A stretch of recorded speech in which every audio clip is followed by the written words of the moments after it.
Ayan na talaga. Ayan na. Don't tell me, ha? Don't tell me. I did not analyze the ground for you guys. Marami akong sinasabi over the past 2-3 months. All of this was to prepare you guys to understand ano yung kalagayan ng ating bansa politically. Everything I told you guys, all major arguments I made were based on analysis of verified actual data. Hindi yung mga Google Trends. Hindi yung mga kakaibang mga statistics na kakaiba na based on very questionable assumptions. We look at cutting-edge, qualitative, quantitative, social science. I explain to you guys. Yan. Kayo mga nanood ng meta sa atin over the past few months. Ngayon, medyo zen kayo. Disappointed, happy, etc. Whatever kayo. Kung nakinig kayo sa akin, if you saw what I've been arguing month after month after month, if you bothered to read yung aking libro about President Duterte's rise, yung 2017 pa lang, na-analyze ko na lahat sa inyo yan. Diba? We discussed the Pew Survey, Democratic Ambivalence Majority. Diba? Diniscuss ko yung mga second preferences. Diba? Diniscuss ko ano yung mga surveys, ano yung basihan nila. I explained them all to you. Ito po ang kagandahan ng edukasyon. Ito po yung kagandahan pag ginagamit mo yung utak mo, nagbabasa ka, nag-aaral ka, nagre-research ka, ginagawa mo yung assignment mo at hindi ka umaasa sa mga echo chambers mo. And this goes to all camps. This goes to all camps. I told you guys, understand the data, understand the lay of the land, and you can understand even the most painful political events in history. Ayan na. But, let me admit, I did not see Robin P. topping the Senate race coming. I will totally admit that.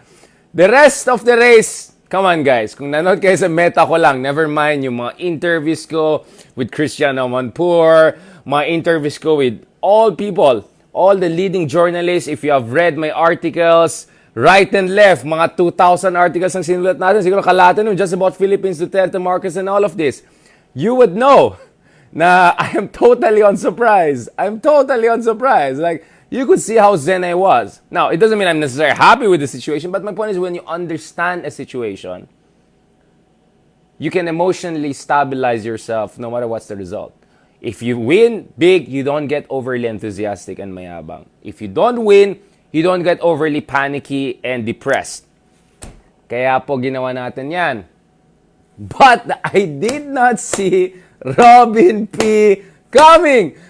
That is why, tingin ko, tama talaga yung sinabi ko na si Andrew E. ay dapat talagang tumakbo, senador. I won't be surprised, top 3 silang pareho. They come in a package.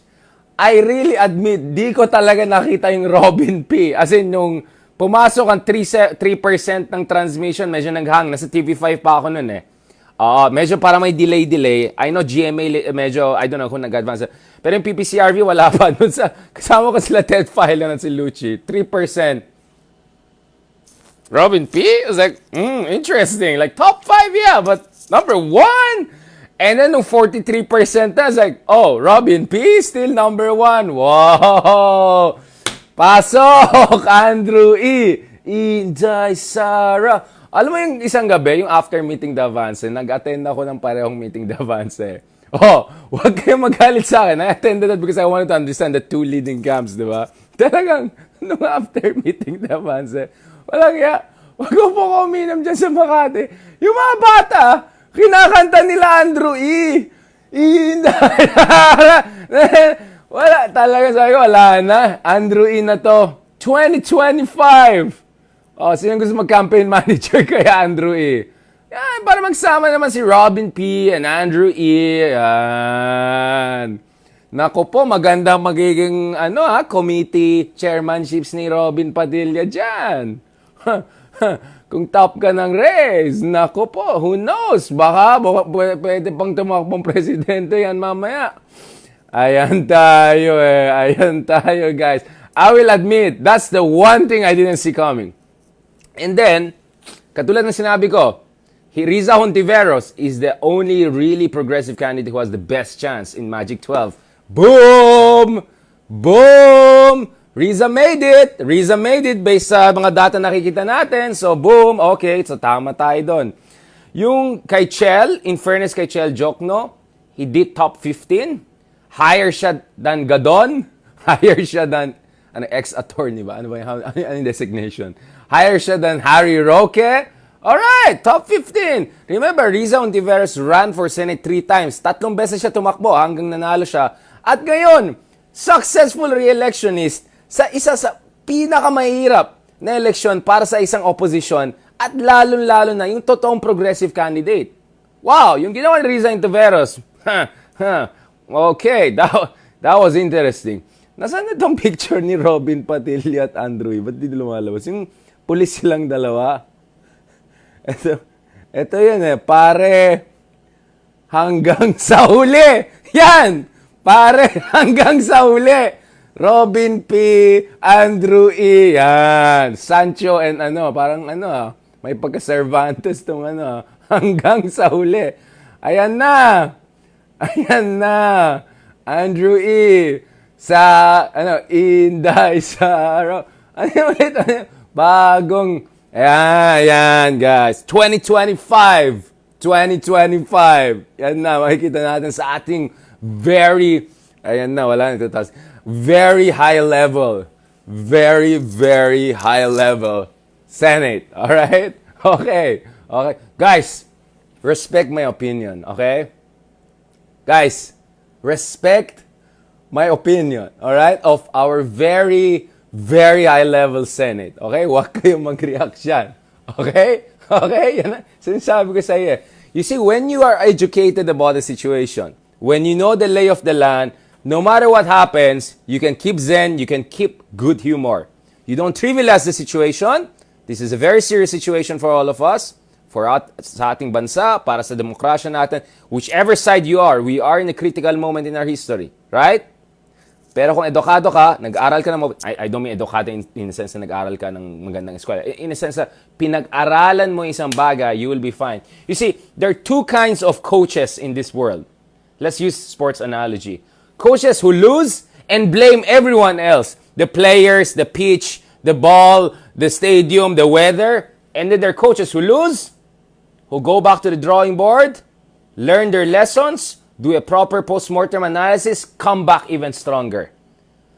Oh, sorry, I'm a football, what Americans call it, soccer. I'm a football fan.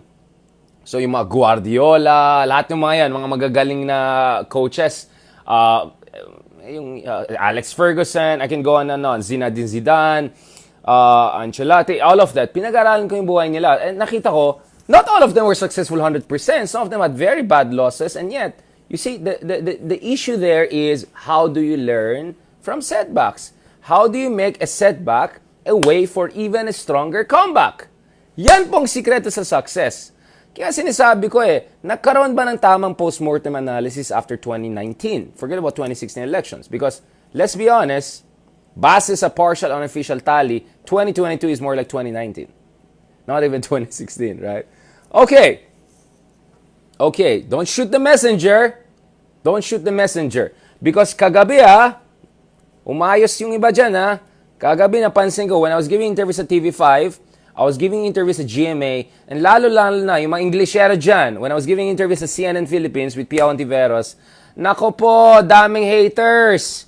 Sino si hater yan? Bakit nilagay si hater yan? Ano sinasabi ni hater yan?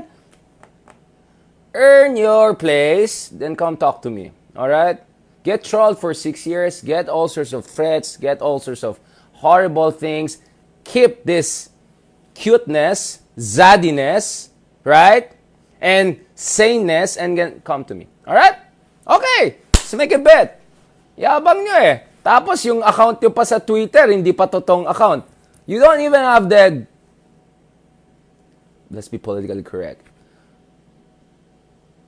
Audacity to even use your own real identity. My accounts are verified accounts. I speak as myself. I am accountable for what I say. So wag kang mag-feeling na mas matapang ka sa akin, hiding behind your avatars. Okay? Umayos kayo. Umayos kayo. instead of shooting the messenger, pag sabihin nyo yung mga pumapalpak dyan na hindi inaayos yung strategy, hindi natututo sa kasaysayan, alright? And then blaming others for pointing it out, umayos kayo. Kung ganyan kayo, forever kayo dyan nandyan. Oh, alam nyo na yan. I'm not gonna complete the sentence, alright? Kaya nga may pinost tayo kanina. Oh, Sir, ito na yung spokesman natin. Ito na, President. Sir, kalmado lang, sir. Kalmado lang. Yan. Unity, guys. Alright? Unity. Ano na, Andrina? Yung iba, umayos kayo, ha? I'm keeping a humor and all of that. But you test me, ha? You test me. You see, politics is a game of addition. If you lose, then piss off everyone else. You will lose even bigger elections. On and on and on and on. And as I always said, ang demokrasya po is a long game. Ang struggle for freedom and liberty is an arc that extends throughout history. Okay? For heaven's sake, go get self-educated. Go get yourself educated. Go and read.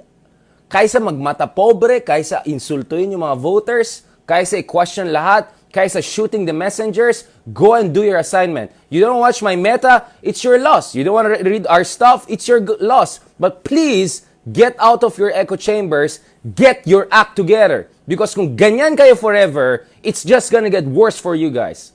Alright? And a democracy has no chance when it's so lopsided. Alright? Umayos kayo, alright? Okay, I know sorry, medyo mainit ang ulo natin ng konti Sir, kalmado lang, sir. I've been 7 a.m. to 4 a.m. schedule ko. I had to wake up again 10 a.m. for my Bloomberg. I just came back. I'm doing this meta and all.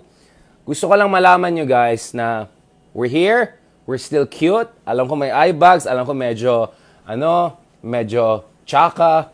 Ang itsura natin ngayon. Alam ko na pare. Alam ko na yan. But, I want you to know, be an adult. Right? Tired. Pagod. 18 hours, 21 hours, whatever. Right? If you do your job, you fight the good fight, you keep the faith, your conscience is clear. Right? And no one can put you down. Especially if you're a zaddy with a heart. And a zaddy who does his assignment. Alright? So again, politics is a game of addition, but yes, it should be also based on conviction. Alright? Now, hindi ko na alam, mamaya na natin pag-usapan yung mga Robin P and all of that. But do you get what I'm saying? Politics is not about you don't get your result, you go bashing everyone else who doesn't agree with you. You keep on digging it for yourself. Alright? Umayos kayo. Okay? Umayos kayo. Alright? How dare you guys question me of all people? Excuse me. Alright? I'm trying to be the most sound, reasonable, compassionate, whatever public thinker in this country and this region. I am interviewed by the top journalists in the world. I am asked to give talks by the biggest think tanks and biggest universities in the world. Okay? How dare you? Okay? Okay. Do it like I care, right? But I'm sorry guys, kailangan ko lang i-drama yan. Kaya para medyo naman tayo guys. Para ready tayo dun sa Mexican natin. Don Ricardo, mi corazón, Sancho, por favor. Ganon. Señor Ricardo, ¿por qué? ¿Qué pasa? Todo mucho seryoso. Señor, ayan. Ready na tayo dyan sa ating Mexican telenovela. Okay, now, alam ko medyo kalat tayo all over the place, but that's exactly the point. You want to get a straight you want to get a straight analysis version? Go and watch my interviews. Watch my Amanpur interview. Watch my interview. Naka-4 na akong BBC interview over the past, 2-3 days. There's more to come. Go and watch my Al Jazeera. Punta kayo. Just Google my name. Put any big channel. My name is gonna come out. Watch those stuff. But if you want to watch more real talk, off-the-cuff, human version of me, okay, we are here in Meta. Okay? You're gonna get different versions of me depending on what platforms we're talking about. Right? The medium is the message, right? No, but my message is more or less similar. Okay? I know. Sorry, medyo uminit ng ulo natin. Sir, kalmado lang, sir. Kalmado lang. Unity. Ayan. Unity tayo, guys.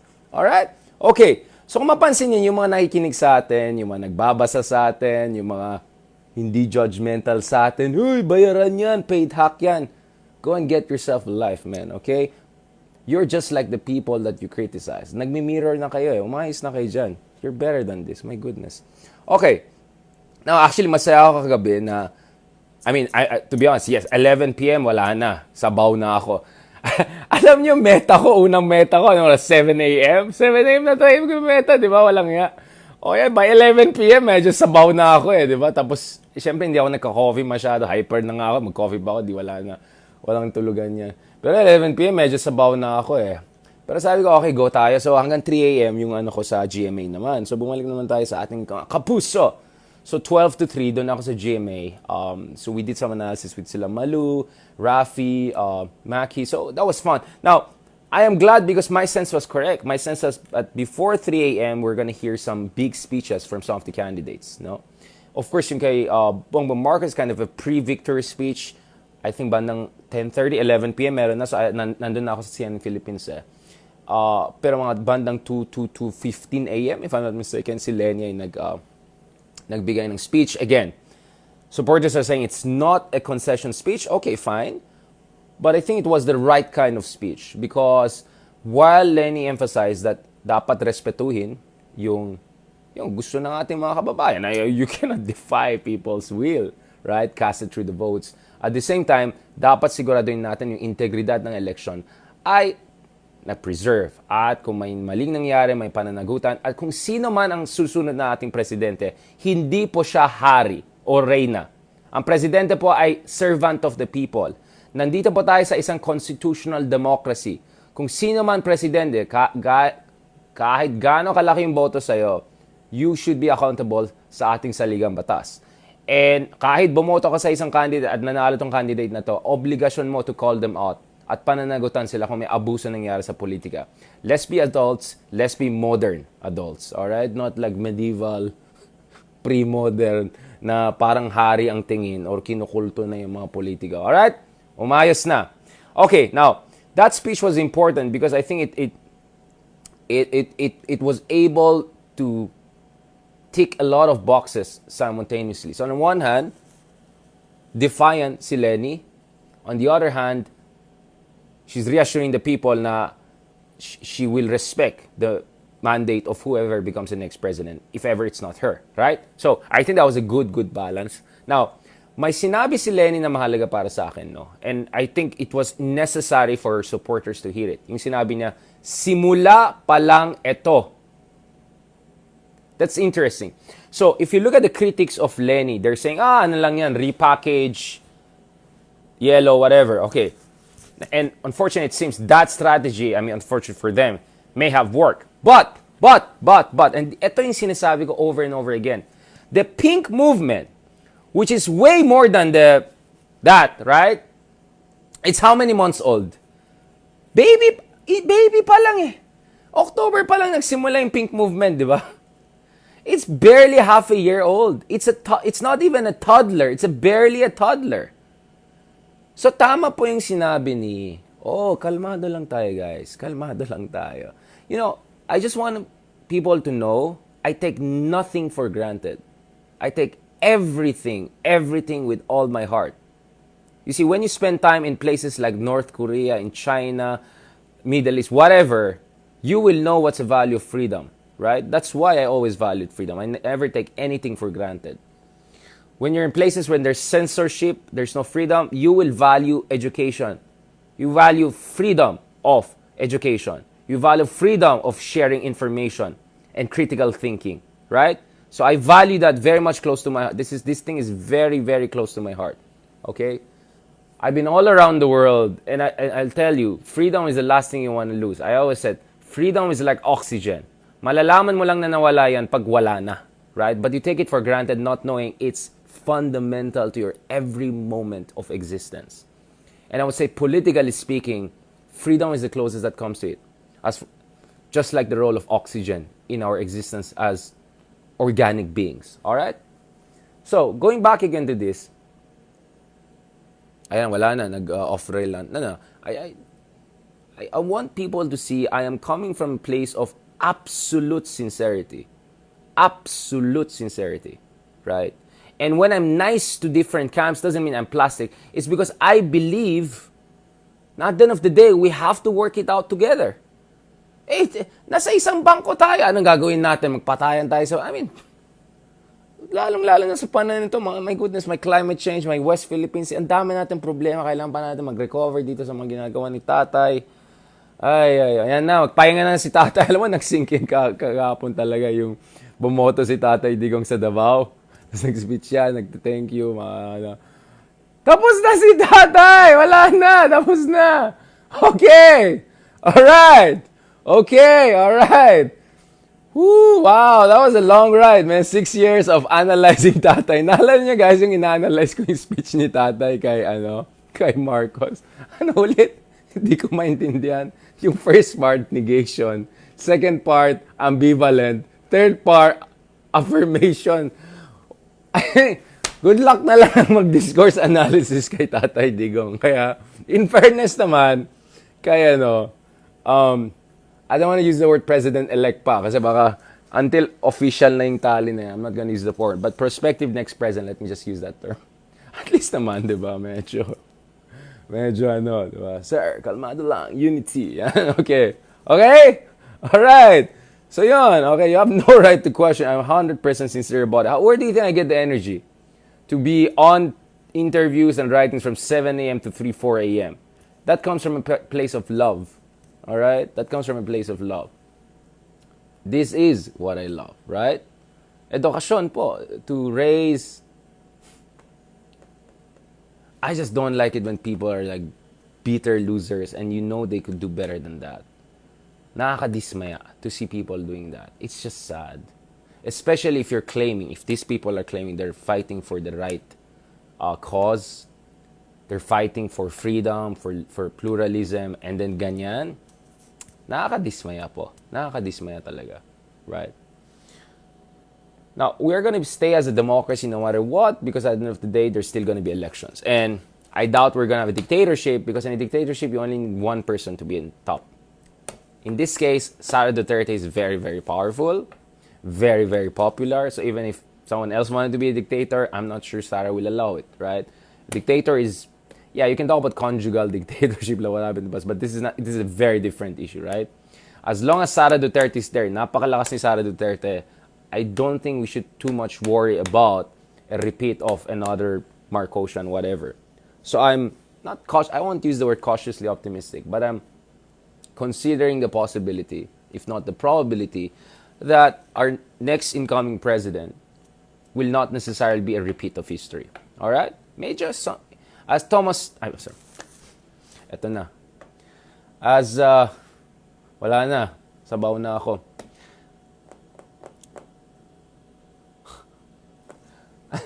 Nasaan na yun? Hindi yung libro niya. Okay. As someone said, okay, may park siya dyan sa US, history doesn't repeat, it rhymes, okay? Yung nagsulat ng The Gilded Age, ayan tayo, wala, I'm really tired, you can see that. I'm really on the edge. Ang init pa kanina dun sa rooftop kami, sa Bloomberg. Okay. Mark Twain. History doesn't repeat, it rhymes, okay? Now, as long as Sara there's some sort of internal balance in this incoming administration. And I would say Sara is the linchpin of our politics, You can say whatever you want. But she is the one who everyone was trying to court. Isa, Rosa, not Lenny per se, but some supporters of Lenny. BBM obviously owes a big part of his victory. Based on partial unofficial results, let's just put it that way, technically correct, to Sara Duterte. So I think as long as Sara Duterte is there, it will be hard for anyone else to try to be a dictator, even if they wanted to. And I'm not saying that's what Bongbong Marcos wants. I think Bongbong Marcos is a completely different political being. And if you read my inquiry piece today, I already gave some hints about how this thing can go. All right? Okay. Now, lastly, balikan natin ulit si Robin Padilla. Wait lang. Bago Robin Padilla, let me do a little bit more serious and then we go to the top-notcher. So what I posted a while ago is this. As far as one side is concerned, I think they should have some real talk.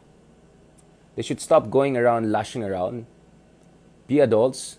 Take responsibility. Those who should take the responsibility.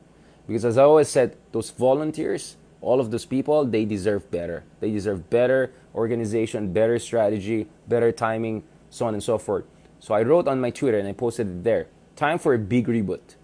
Lots of tired narratives, slogans, cliches, so-called analysis should be supplanted by sound understanding of actual verified data and progressive, proactive strategy if liberal democracy were to have a future. And I also mentioned sa Twitter ko, just in the past 2-3 years, two big demagogues were defeated. Big time still. Biden beat Trump. How many million? 7 million? 8 million votes? And landslide in electoral college votes.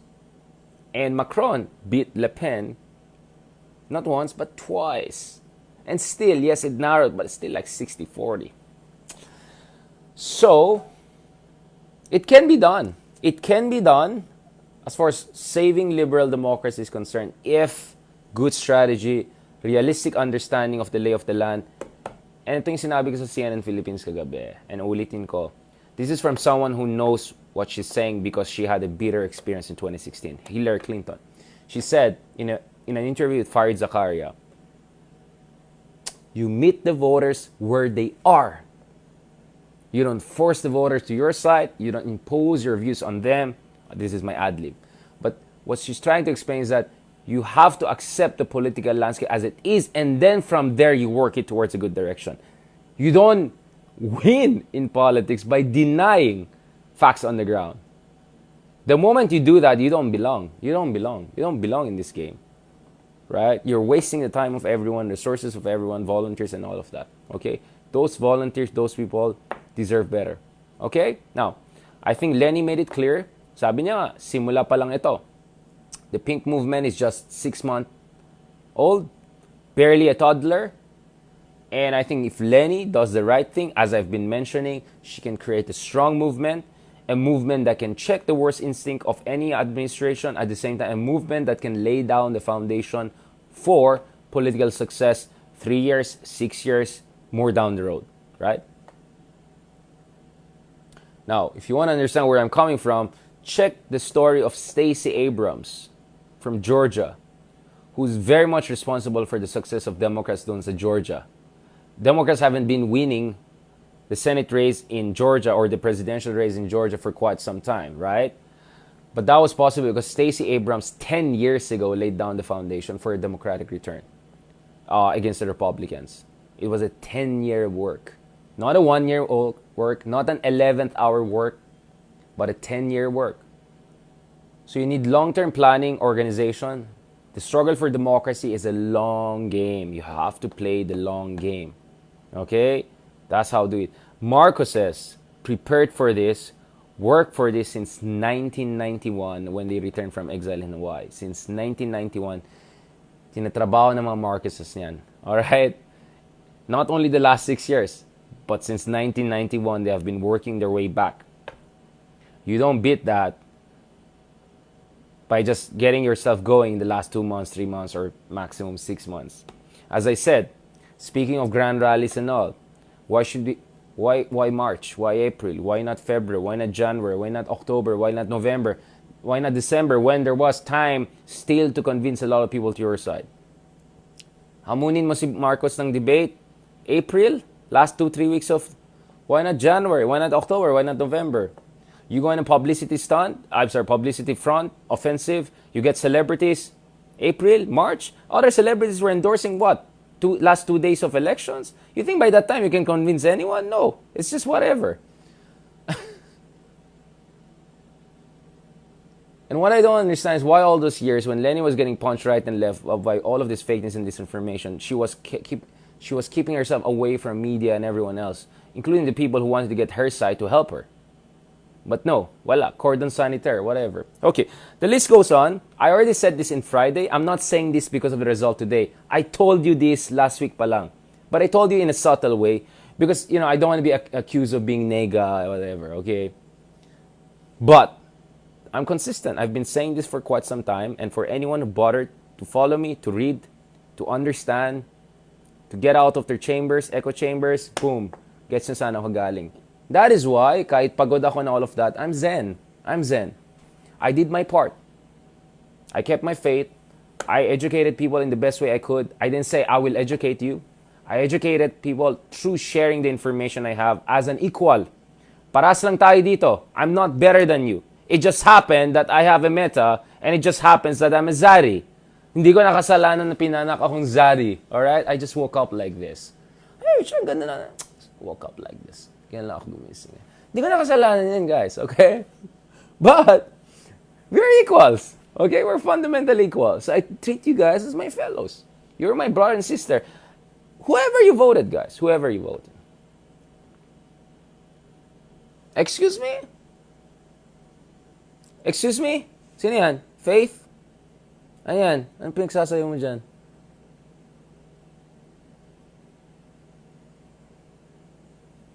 Umayos kayo dyan. Umayos kayo. Anong camp kayo? Umayos kayo. Alright? Don't test me. Don't test me, okay? Hindi tayo nagbibiro dito. Okay. Alright. Thank you so much, guys. Medyo malaki yung mga nag-tune in today. I don't know. Gusto niyo talaga drama, no? Pag nagda-drama ako, doon kayo. Ayan, Robin P. Ayan. It matters who tops the race. I think if Lauren Legarda had topped the race, she would have had some thoughts about maybe Cynthia Villar. So most likely Cynthia Villar is our next Senate President and Martin Romualdez is our next Speaker. Boom. Okay? So I think it mattered who's going to be number one. I don't think Robin Padilla is someone who's going to challenge that or is going to go for Senate presidency anytime soon. But topping the race puts you in a very good position for future ambitions of higher office even. Alright? Okay.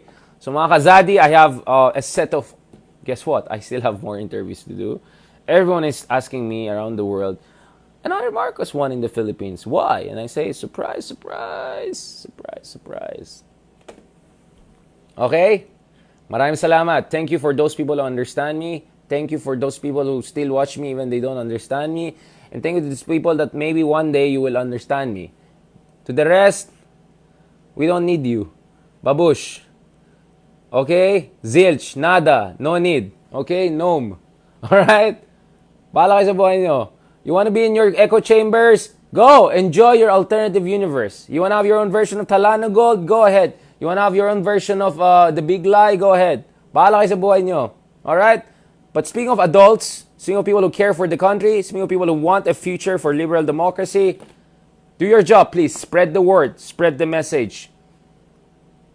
People who didn't do it well, step aside. Time for other people to do it better than you. Okay? I'm sure there are a lot of other people who can do it much, much better. Okay? And as far as certain movement is concerned, sabi nga ni Vice President Lenny Robredo, simula pa lang ito. Alright? Okay. Thank you so much. I really appreciate it. I really appreciate it. No, Pinky, I said surprise, surprise. It's... Okay, you should know what that means. Yan. Natatawa ako dun sa ibang vloggers.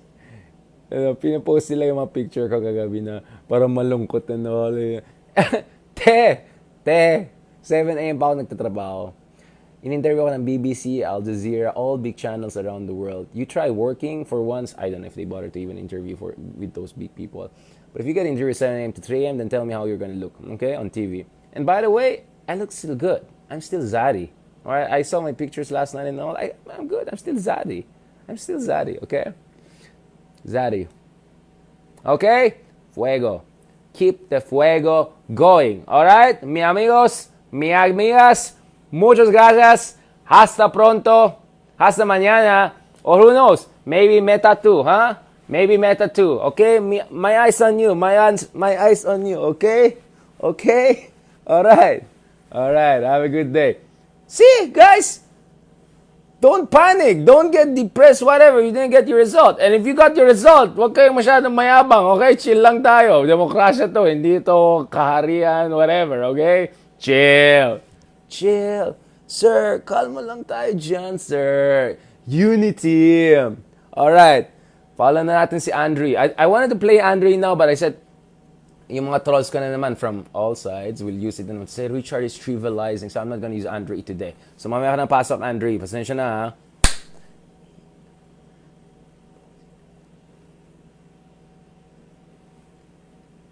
Ayan, alam niyo na yung mga lyrics na yan, alright?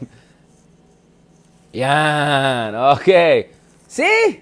We're okay. This is almost like a, ano,